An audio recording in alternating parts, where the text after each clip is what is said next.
Hi friends, இப்போ நான் பார்க்க போகிற ரெசிபி பருப்பு வடை. இது கடலைப்பருப்பு வடை மாதிரி தான். இதோட உளுத்தம் பருப்பும் சேர்ந்து செய்கிறேன். 2 பருப்பு சேர்த்து. இதுக்கு 1 கப் உளுந்து, 1 கப் கடலைப்பருப்பு, 2த்தையும் தண்ணி விட்டு ஒரு 2 to 3 ஹவர்ஸ்க்கு ஊற விட்டுக்கிறேன். நல்லா வாஷ் பண்ணிவிட்டு ஊற விட்டுக்கிறேன். ஊற விட்டு ட்ரைன் பண்ணிக்கணும். இப்போது காஞ்ச மிளகா தேவைக்கு ஏற்ற மாதிரி போட்டு கொஞ்சமாக பருப்பை போட்டு அரைக்கணும். காஞ்ச மிளகா 4 இருக்கிறதுனால அரைப்படாதுன்றதுக்காக கொஞ்சமாக போட்டு நல்லா அரைச்சிக்கிறேன். மிளகா நல்லா மஞ்சிடுச்சு.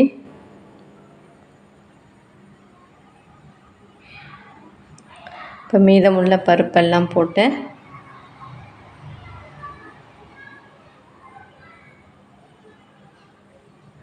தேவைக்கேற்ற மாதிரி உப்பு,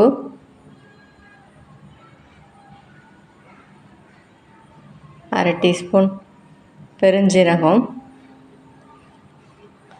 இப்போ அரிஞ்சு வச்ச வெங்காயத்தையும் சேர்த்து லைட்டாக 2 வீப்பு விட்டுக்கிறேன். ஒன்றா சேர்ந்து வடை தட்டுறதுக்கு கரெக்டாக வருன்றதுக்காக. இல்லைன்னா பொடியாக வேணாலும் கட் பண்ணிக்கோங்க.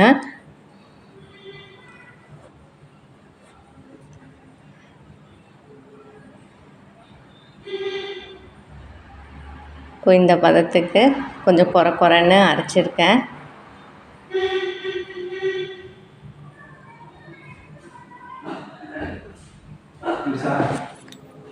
இப்போது ஒரு பாத்திரத்தில் ட்ரான்ஸ்ஃபர் பண்ணிக்கிட்டு இப்போ எண்ணெயை கடாயில் சூடு பண்ணிக்கிட்டு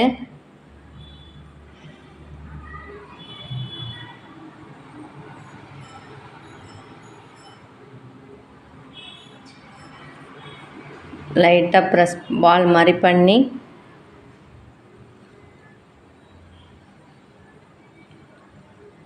லைட்டாக ப்ரெஸ் விட்டு அப்புறம் எண்ணெயில் போட்டுக்கிறேன்.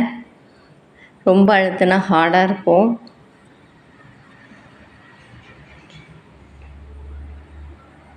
மீடியம் ஃப்ளேமில் வச்சு போடுறேன். அப்போ தான் உள்ளெல்லாம் வேகுன்றதுக்காக.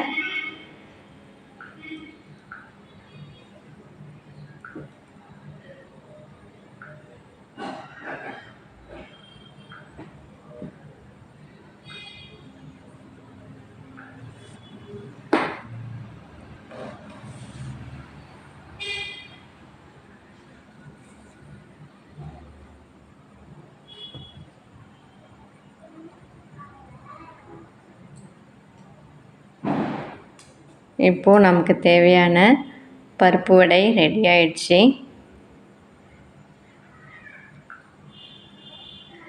இதுக்கு தண்ணியெல்லாம் ஊற்றி அரைக்கலை, அப்படியே ட்ரைன் பண்ணி அப்படியே போட்டு அரைச்சிட்டேன்.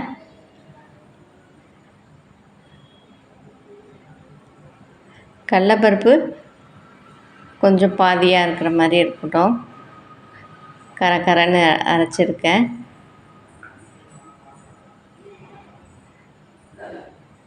இப்போது நமக்கு தேவையான பருப்பு வடை ரெடி ஆயிடுச்சு. வீடியோ லைக் பண்ணுறீங்க அப்படின்னா மறக்காமல் ஷேர் பண்ணுங்கள், சப்ஸ்கிரைப் பண்ணுங்கள்.